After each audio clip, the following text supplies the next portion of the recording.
తాడిపత్రిలో ఉద్రిక్త వాతావరణం చోటు చేసుకుంది. పట్టణంలోని అరవిందో పంప్ హౌస్ ను పరిశీలించిన జేసీ ప్రభాకర్ రెడ్డి అనంతరం పెన్నా నదిలో జరుగుతున్న పైప్ లైన్ పనులను పరిశీలించేందుకు వెళ్లారు.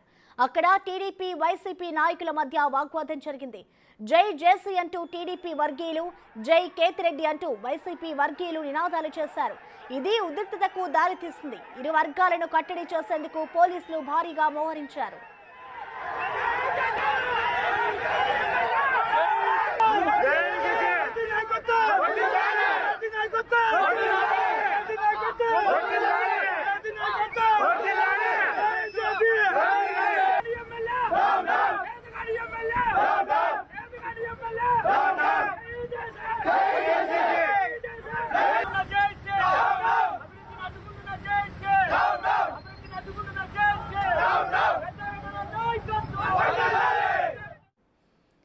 ఇక దీనిపై మరింత సమాచారాన్ని మా ప్రతినిధి యోగానంద్ అందిస్తారు. యోగానంద్, చెప్పండి, ప్రస్తుతం తాడిపత్రిలో పరిస్థితి ఏ విధంగా ఉంది? ఇటు వైసీపీ అలాగే టీడీపీ నేతల మధ్య అయితే ఒక వాగ్వాదం నెలకొన్నట్లుగా తెలుస్తోంది. ప్రస్తుతం అక్కడ సిచ్యువేషన్ ఏ విధంగా ఉంది యోగానంద్?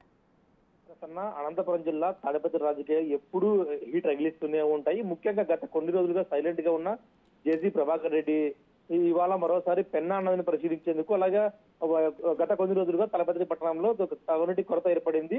ఈ కొరత దేని వల్ల ఏర్పడిందని పరిశీలించేందుకు పెన్నా నదిలోకి ఇటు జేసీ వర్గం అటు పెద్దారెడ్డి వర్గం ఇరు వర్గాలు కూడా అక్కడే ఉండటంతో భారీగా పోలీసులు కూడా మోహరించారు. ఇరు వర్గాలు కూడా రెచ్చగొట్టే విధంగా మాట్లాడుకోవడం, జై జేసీ జై కేతిరెడ్డి అడ్డుకు నినాదాలు చేసుకోవడంతో ఒక ఇంత ఉద్రిక్త వాతావరణం చోటు చేస్తుంది. కానీ పోలీసులు వెనుమంటనే ఇరు వర్గాలు శాంతింపజేసి దూరంగా పంపించి వేయడంతో ప్రస్తుతం ప్రమాదం అయితే తప్పింది. కాకపోతే ఈ రెండు వర్గాలు ఎప్పుడు తలపతులు ఏ చిన్న విషయం జరిగినా కూడా ఏదో ఒక నిత్యం శాంతి భద్రతల సమస్యగా మారే అవకాశం ఉండటంతో పోలీసులు పెద్ద ఎత్తున మోహరిస్తూ ఉన్నారు. ముఖ్యంగా ఎన్నికల సమయం కావడంతో ఇది మరింతగా పెంచే అవకాశం ఉండటంతో ప్రత్యేక శ్రద్ధ వహించాలని పట్టణ కోరుతున్న డిఎస్పీ రంగయ్య ఆధ్వర్యంలో పెద్ద ఎత్తున పోలీసు బందోబస్తు ఇప్పటికైతే నిర్వహిస్తున్నారు. ముఖ్యంగా తాడిపత్రిలోని పెన్నా నదిలోని పైప్ కాలువ తీసేందుకు పరిశీలించేందుకు జేసీ ప్రభాకర్ రెడ్డి అటువైపు వెళ్లారు.